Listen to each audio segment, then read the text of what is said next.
welcome back to another video. So in this video I will be trying to finish off my TBR. I only have 2 books left on my TBR, and I put up a poll on Instagram on which one I should start reading first, and Master and Apprentice went out by like 67% and this was like 33. So we're starting with Master and Apprentice in this video.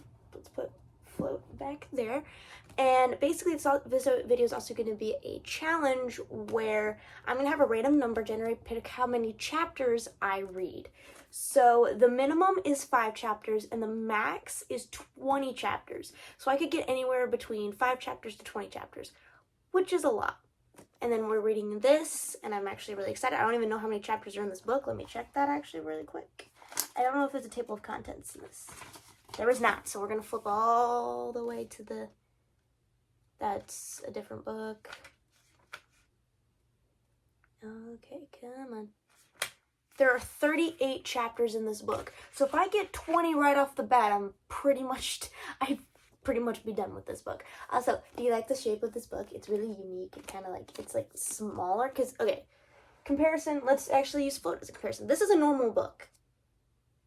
I love it. It adds character. Great. So let's we're not spinning a wheel. Let's click a button because sorry, my computer is being plugged in right now. So as you can see, minimum 5, if you can see that, maximum 20, and we are going to generate, and this is going to be how many chapters I read. 17! So basically I had to read to chapter 18 of this book because that means I read 17 chapters.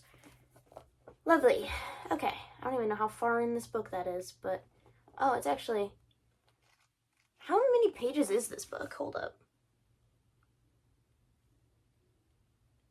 Give me one quick second. Oh, 431. Okay, 431. That's actually about the same amount of length that The Maze Runner was, which was the last book I read. So yeah, reading 17 chapters of Star Wars Master and Apprentice. Let's get into it. Alright, so I've read 17 chapters of Master and Apprentice. I do not have the book on me physically, because I've been listening to it as an audiobook. Going good, liking it. Don't know where it's going, but I'm liking it. It's interesting because it switches POVs between multiple characters that are in this book. So Qui-Gon Jinn, Obi-Wan, 2 smugglers. I'm gonna say smugglers. It may not be what they go as, but I'm gonna call them smugglers. And another Jedi, which I cannot pronounce his name right now because I don't remember how to pronounce it. Even though I'm listening to an audiobook, so I should be able to pronounce it. But it's really interesting how the book is following a bunch of different stories. Unlike the other Star Wars book I read recently, which was just following the POV of Obi-Wan. This one's following a little bit of everything. And I love how everybody... Because again, these are canon. I made sure I'm reading canon Star Wars books. It is funny to me though how with Padawan and with this one, they both wrote it as Obi-Wan and Qui-Gon being very, very insecure with how they are. And to explain that, like, Qui-Gon is very, like, he's like, oh, I probably have ruined, I'm not a good master. He's very, like, insecure about his ability to teach Obi-Wan because they are so different in personality. And then Obi-Wan's like, oh man, I've probably messed up. I'm probably not doing it right. I mean, he's such a great master and I'm not worthy of being his Padawan. And I'm just like, guys, you're fine. They have their differences. They're not exactly the same, which is great. I think that's a good challenge for them, is that they're working with people who are different than they are.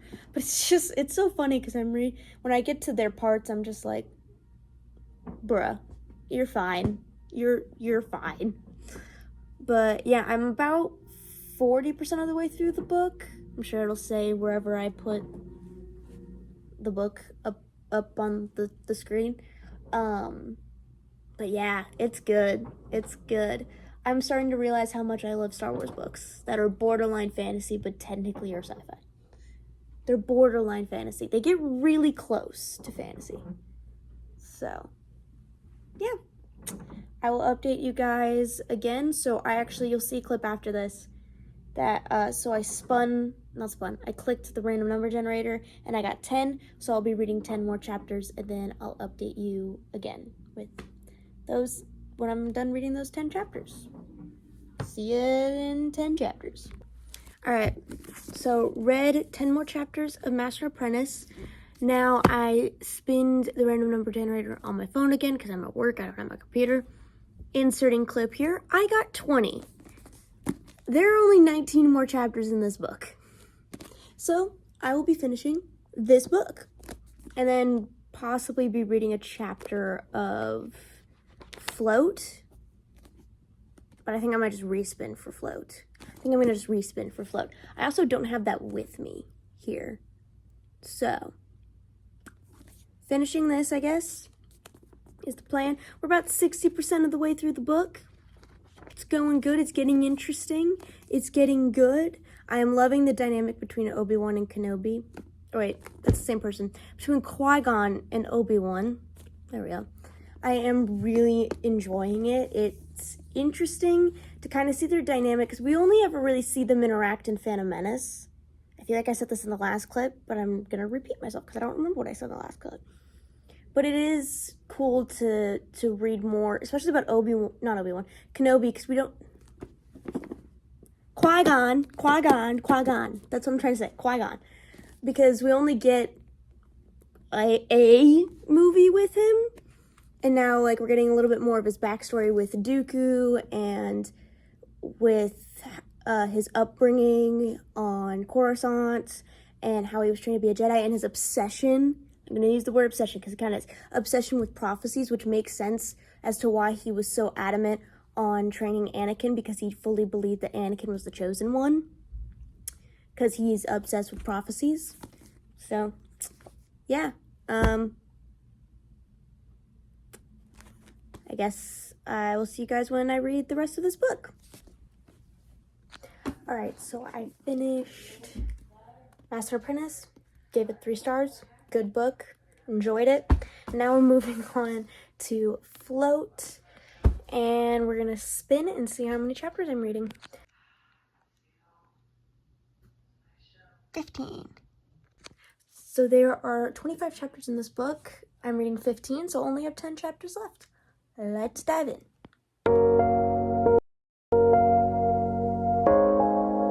Alright, so I read 15 chapters of this, and I'm about 50% of the way through it. At first, I didn't know how I was going to feel about this book, but honestly, I'm kind of intrigued. Not kind of. I'm a little over 50% of the way through the book. I'm more than intrigued. It's quite an interesting book. I like the romance in it. The main character is really funny, kind of dorky, and I love a dorky, funny main character. So yeah, I am enjoying this. But yeah, let's hit the random number generator and see how many chapters I have to read now, because there's only 10 chapters left in this book. So if I get anything over 10, we're gonna be finishing. So let's flip around. Oops, sorry about that. And generate 20. Well, I guess I'm finishing this. And that's when I read the last 10 chapters, that means this video will come to an end. And yeah, all right, let's dive back into Float.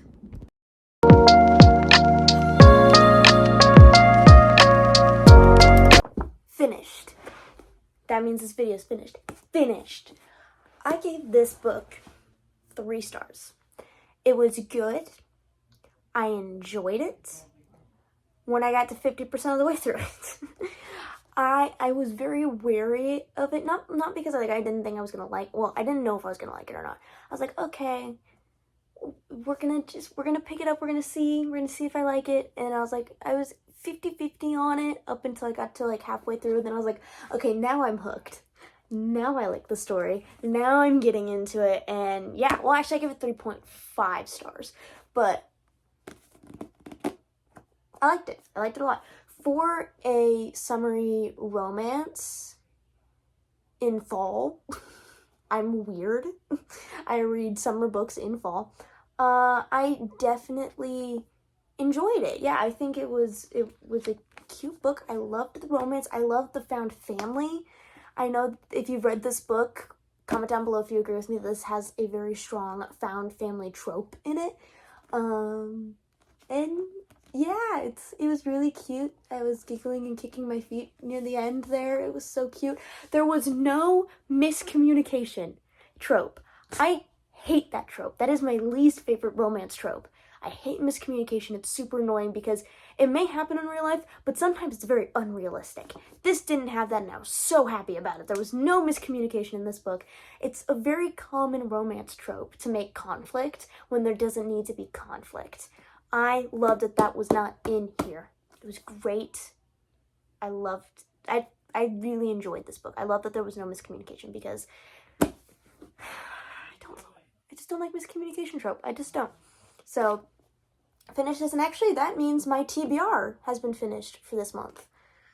Yay! Alright, so that's the end of this video. Thank you for watching, and please like, comment, and subscribe, and I'll see you on the next one. Bye!